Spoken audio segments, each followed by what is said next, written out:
Hi everyone, this is Justin, and in this video I just want to teach you guys about Endgame, particularly at the DDK level. So Endgame is a part of the game at this level that is mostly neglected, and I think that's because a lot of the fighting and game deciding happens in the middle game where you see big groups die and that pretty much decides the game. But in fact Endgame is actually still very important even at the DDK level because with just slightly better endgame, you can turn around games that you might be down by, 15, 20 points, and you can very easily make that up in the endgame. And this is done by just knowing a couple of basic principles. So first you have to know the principle of Sente and Gote. So Sente is basically when you play a move where your opponent's ideal response is to respond. Otherwise, then they maybe will be punished very severely. And in this way, you can keep the initiative. And the Gote move is basically a move where your opponent doesn't necessarily have to respond, like maybe they can play a better move elsewhere, and you lose the initiative. So the key to endgame, at a very basic level, is just to play the Sente moves before you play the Gote moves. So I'm going to show you a couple games that I played when I was a DDK, and kind of walk you through what could have been a much better endgame from both sides. So in this game, you see that Black has a dead group in the bottom right side, which is pretty big, but Black has a lot of territory at the top. So this game is actually pretty close. In fact, I lost this game by 1.5 points, but I could have easily won the game by more than 20 points if I had played better Yose. So firstly, I guess we can look at what happened in the game. So I played this useless move here. Obviously, this move does not give Black any points and does not reduce any of White's points. It just connects Black's group that was already connected, basically, because White can't really cut this group. Let's say he plays here. I can even just play here, and there's no way White can cut this group. He can play whatever. There's nothing White can do. This cut. So that's one wasted move. White Hanade, I Hanade or blocked, etc. And then I played another kind of slack move. I'll explain why in a moment. And I played another slack move, which was basically another a pass, basically. White played here. I Hanade, blocked, and then it went something like this. And that's pretty much the important part of the game that I'm going to talk about here. So we can see that, I don't know if this is what a typical DDK Yose looks like, but you can see that Black made a lot of inefficient moves here on the left side. So at this point, the first thing you should figure out is when are you in the endgame. And this can be determined by knowing when groups are completely alive or completely dead, and basically the status of all the groups are settled, then you know you're in endgame. So here we can see that Black's dead here. Everything in the center is pretty much settled. There's this 1 point code here, but that's not too important. And so now we should be looking to see where are the Sente moves on the board. So we see that this bottom right part is open. This bottom left part is open, and there's a little bit of boundary fixing to be done on the left side here. So next we want to see where are the Sente moves. So right now it's Black's turn. He can play here. This is maybe a move you may or may not have seen already, but even if you just play here, it's okay. Basically, the bottom right part is open. This bottom left part is open. Black can play a Sente move here. And this part on the side here may or may not be Sente. So next you want to see which is the biggest one. This might be a little bit hard to calculate at the DDK level, but as long as you understand if a move is Sente or Gote, I think that's enough to even get you to mid SDK level Yose. Because even a lot of single digit key players, they make these kind of mistakes. So an easy way you can judge is by looking at the number of lines that you have to kind of make a boundary around. So here you see that on the bottom right side is only 2 lines, on the left side is only 2 lines here, but on the bottom left side is 3 lines.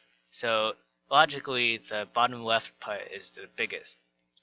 So I should play here right now. This is probably the biggest move on the board. I can even just invade the corner right now. That's another option, but I'm not going to go into that. Even you just play the safe solid move here of b4. This is already a 20-point difference from when I played this e8 in the game. You see here that why is this move sente? Because if white doesn't respond, let's say white plays here, then black will come into the corner, and this is obviously extremely huge because you can see that white's group here is a little more uncomfortable now. If white blocks, then black already made a ton of profit in the bottom left. You can also see that there's no way white can cut this stone from the rest of black's stones, because if white plays here, you just block, and there's nothing this cutting stone can do. If he plays like here, then there's nothing really white can do. So obviously this move is extremely big. So white will probably block. Black can even continue pushing in sente for the same reasons, and then come back to play in the bottom right corner. If you don't play this move, even if you at least just play this move, you should know that this hane is sente because white has a cut here. And you come back to play on this side.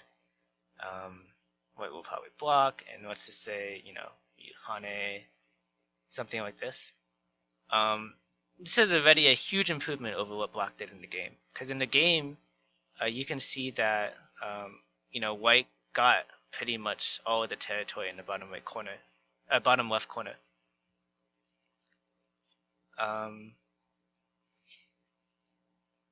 Yeah, so you can see that black made a lot of profit in this variation, and this is already like at least a 20-point difference from what happened in the game. So we can look at another game.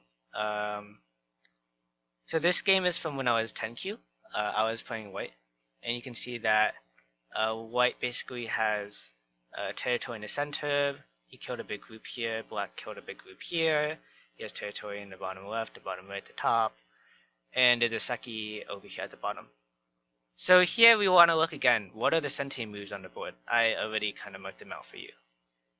Ideally, you want to play them from biggest to smallest, but if you can't calculate that, that's okay, as long as you can identify which moves are sente, which moves are gote. That's good enough for now. Of course, when you get to the upper SDK levels and eventually the Dan level, that's not going to suffice, but for now, it's good enough, while you focus on your middle game, your opening, which at this level is much more important. So here we can see that I said that you should look at where there's more lines, but when the life and death status of a group is involved, that takes a lot bigger priority. So we can see that if black plays its hane here, then white's group is unsettled. If black plays another move at a16, then white's going to die. So white has to defend. Now black can make another sente move by playing here. White has to defend again to make 2 eyes, and black can even play another sente move here, and white has to defend. Technically, this move might be better because you can make this hane not sente, but and you can also make it ko at throwing in at a15, but that's not important. So basically, you can see that black already made a lot of benefit by playing these sente moves. Of course, Tetsuji and Life and Death also has a big role in Endgame because you have to know, there's tons of Endgame Tetsujis, and you have to know whether a group is alive, whether a cut will do anything or not. But that all comes with experience and more, I guess, practice. So now we see that black still has sente. So now he can play on the top right or the right side. So black can play this very simple S9 move. The hane is okay too, because after this, even though black loses sente, he has a big follow-up. But even if you just play here, it's okay. White will defend, black will hane, this is sente. Black can now get this hane, this is also sente, and white has to defend. So you can see black already made like 8 points of profit with just these two Hanes, and probably another close to 5 points playing in the top left. So that's already, more than 10 points of profit that black has made. In the real game, you can see what I played. So so black played some moves here.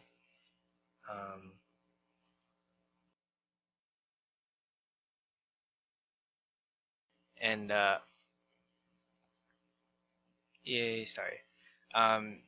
white played here in Sente. So basically, black lost his Sente when he played this move, and that gave white the initiative to start playing all these other endgame moves.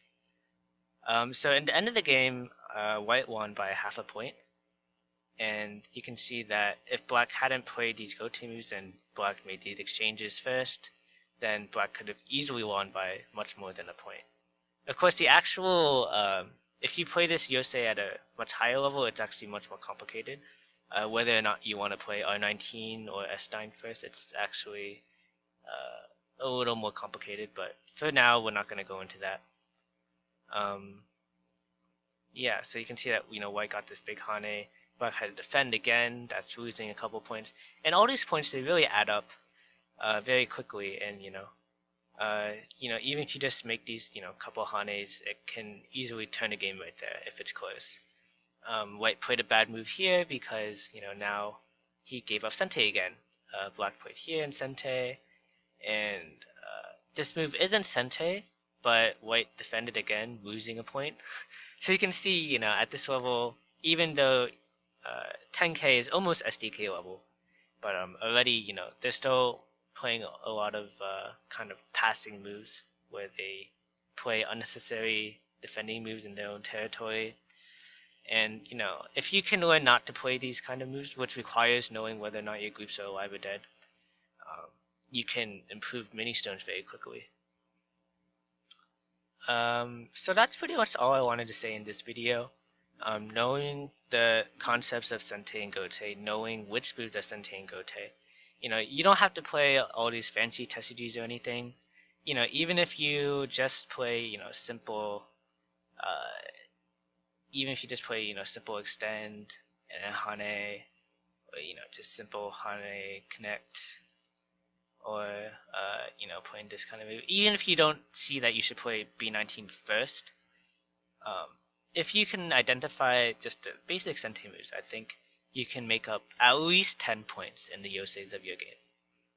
I hope this video can be helpful to all of you, and I think in the future I'll be making an SDK version of this kind of Yose video, so stay tuned for that. And I'll see you guys next time. Bye-bye.